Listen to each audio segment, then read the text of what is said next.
صبح شام کی مسنون دعائیں. جو شخص صبح شام 100 مرتبہ سبحان اللہ و بحمدہ پڑھے، یعنی صرف اتنا، تو اللہ تعالیٰ اس کے تمام گناہ معاف فرما دیں گے اگرچہ سمندر کی جھاگ کے برابر ہو. اس کی عادت کیسے ڈال سکتے ہیں آپ؟ کیونکہ مصروف ہے نا سب، تو اتنا وقت تو نہیں ہوگا کہ جا نماز پہ بیٹھ کے 100 دفعہ پڑھ کے پھر اٹھے. کوئی ایک خاص کام جو آپ کو روز کرنا ہے تو اس خاص کام کے ساتھ آپ ایک خاص ذکر جو ہے وہ اپنا باندھ لیں. ایک تو ہے نا کہ ہر وقت کوئی بھی ذکر آپ کریں، لیکن یہ جو مخصوص اذکار بتائے گئے مخصوص اوقات میں کرنے کے، تو ان کا فائدہ جب ہی ہوتا ہے جب ہم ان کو اوقات کی پابندی کے ساتھ کرتے ہیں. اور اصل میں اس کے پیچھے حکمت بھی یہی ہے وقت بتانے کی کہ پھر انسان اس میں مس نہیں کرتا.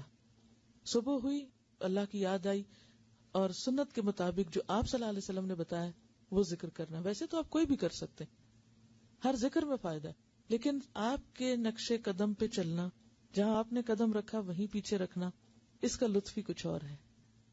ٹھیک ہے نا، یعنی اس میں تھوڑا فرق ہو جاتا ہے. پھر چلیے، آپ صلی اللہ علیہ وسلم نے فرمایا صبح شام 3 مرتبہ یہ دعا پڑھنے والا دن اور رات کی تکلیفوں اور نقصان سے محفوظ رہتا ہے. بسم اللہ الذی لا یضر مع اسمہ شیء فی الارض ولا فی السماء وہو السمیع العلیم.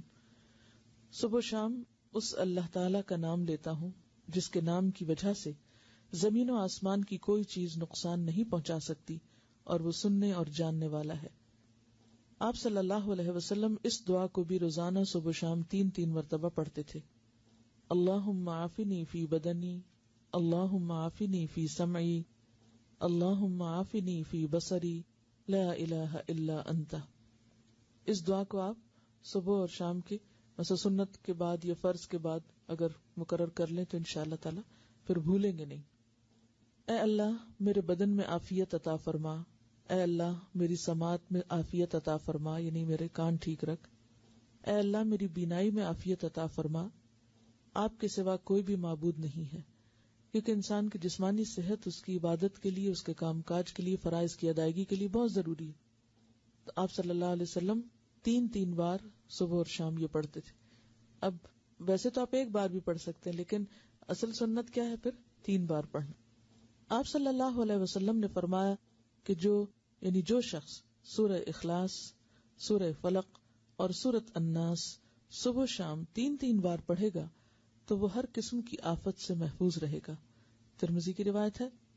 آپ صلی اللہ علیہ وسلم نے سیدہ فاطمہ رضی اللہ تعالی عنہا کو ہر صبح و شام یہ دعا مانگنے کا حکم دیا تھا، یعنی آپ نے اپنی بیٹی کو یہ دعا سکھائی تھی. یا حی یا قیوم برحمتک استغیث فاصلح لی شأنی کلہ ولا تکلنی الی نفسی طرفۃ عین.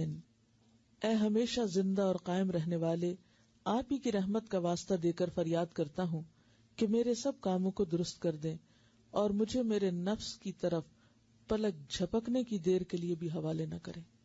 اس کا کیا مطلب ہے؟ مجھے میرے نفس کے حوالے ایک پلک جھپکنے کی دیر بھی نہ کریں. کیوں؟ مجھے مسلسل اپنی حفاظت میں رکھیں، میں بھٹکنے نہ پاؤں. ومن یکفر بالطاغوت، تو طاغوت میں سب سے پہلے خود اپنا نفس آتا ہے. ان النفس لامارۃ بالسوء. اور اگر انسان اپنے نفس کی باتیں ماننے لگ جاتا تو کبھی بھی پھر وہ اللہ کی بات نہیں ماننے دیتا. تو انسان نفس کے حوالے ہوا نہیں اور پھسلا نہیں اور گیا نہیں. ٹھیک ہے، تو اس لیے یہ دعا بھی بہت اہم ہے اور بہت ضروری ہے. تو نفس کے حوالے ہونے کا مطلب کیا ہے؟ برائی کی طرف جانا.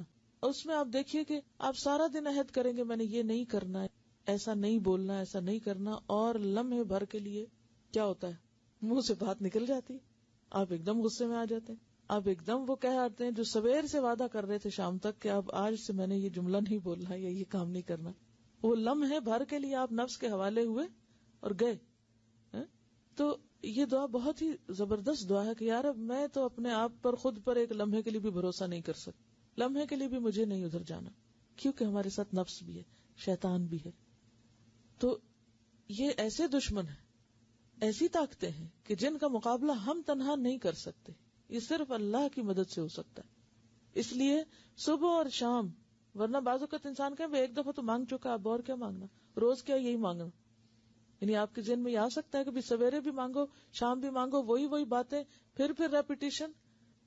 اس ریپیٹیشن کی ہر سویر کو ضرورت ہے اور ہر شام کو ضرورت ہے کہ ہم بھولنے والے ہیں. پھر سید الاستغفار. آپ صلی اللہ علیہ وسلم نے فرمایا جس نے صبح و شام صدق دل سے سید الاستغفار کو پڑھا اور اسی دن یا رات فوت ہو گیا تو وہ جنت میں داخل ہوگا. اب آپ دیکھیں اللہ تعالیٰ نے بخشش کے کتنے سامان کیے ہیں. ایک چیز کر لو، دوسری کر لو، تیسری کر لو. یعنی یہی اس کی رحمت ہے کہ اس نے چھوڑا نہیں بھٹکنے کے لیے، یا اللہ بندوں پہ ظلم نہیں کرتا. لیکن اگر بندے خود ہی غفلت کے شکار رہیں اور کسی بھی چیز سے فائدہ نہ اٹھائیں تو پھر جبر نہیں کرتا اللہ تعالیٰ.